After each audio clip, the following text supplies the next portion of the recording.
নমস্কার বন্ধুরা, স্বাগত জানাই লোকনাথ ফার্নিচারের নতুন একটি ভিডিওতে। আজকে আপনাদের দেখাবো আমাদের যে 4টি মঠশালা সিংহাসন সিপি সেগুন কাঠের, যেটি আমাদের ডেলিভারি ছিল।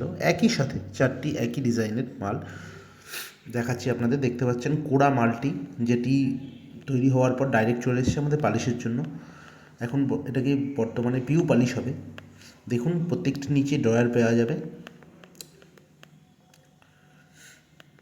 ড্রয়ারটি এই আকৃতির হবে, সিপি সেগুন কাঠের পাবেন জিনিসটি। ফিনিশিংও ভালো পাবেন।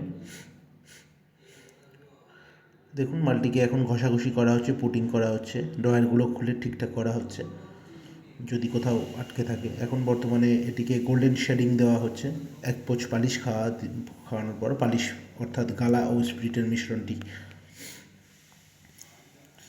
দেখে নিন, 4টিতেই গালা ও স্প্রিটের একটি করে আস্তরণ দেওয়া হয়েছে। বর্তমানে গোল্ডেন শেড করা হচ্ছে। গোল্ডেনটা আমরা একটু ভালো দেওয়ার চেষ্টা করি, উন্নত মানের গোল্ডেন, একটু দামি গোল্ডেন, কারণ গোল্ডেনটার গ্লেজ যত ভালো হবে সিংহাসনটা দেখতে ততটাই সুন্দর হবে।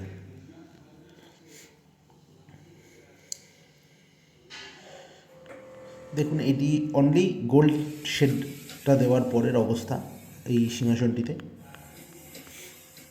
এখন দেখে মনে হচ্ছে গোল্ডেনটা কেমন এমনি এমনি লাগছে। এবার দেখুন, এটা হচ্ছে গোল্ডেন এবং ওয়ালনাট দুটির শেডের সমন্বয়ে তৈরি এই জিনিসটি। দেখতেও সুন্দর লাগছে।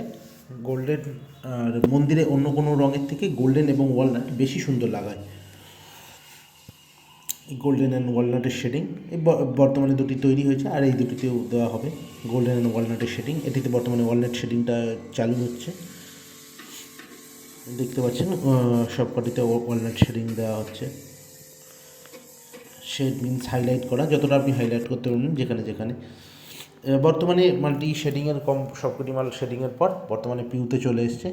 চেষ্টা করবেন পিউটি সবসময় খোলা জায়গায় একটু করার চেষ্টা করে, বা বদ্ধ ঘরেও করতে পারেন যেখানে ধুলোর পরিমাণটি কম থাকবে। সুন্দর করে পিউ করা হচ্ছে। বর্তমানে মাথায় একটি আলপনা দেখতে পাচ্ছেন। এইটি কাঠের সিংহাসনের সৌন্দর্যটা আরেকটু সুন্দর করে দিয়েছে। যত সুন্দর করে আপনাদের পিউ দেওয়া হবে, মালটি ততই গ্লেজ দেবে।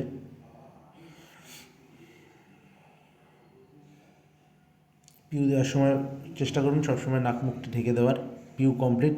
গ্লেজটা দেখতে পাচ্ছেন মালের, প্রত্যেকটি মালেই খুব সুন্দর গ্লেজ এসছে, চকচক করছে, আপনারা দেখতে পাবেন। বর্তমানে মালটি ডেলিভারির জন্য ভ্যানে লোড করা হচ্ছে। সাধারণত কাছাকাছি ডেলিভারি হলে আমরা ভ্যানেই দিয়ে থাকি। ভ্যান চালক ভাইরা তারা মালটাকে লোডিং করছেন, সুন্দর করে বেঁধে নেবেন। চেষ্টা করবেন ডাইরেক্ট যেন না বাঁধা হয় দড়ি দিয়ে, যাতে একটা কাগজ তার উপর দিয়ে বাঁধা হয়। সবসময় হালকা বাঁধানো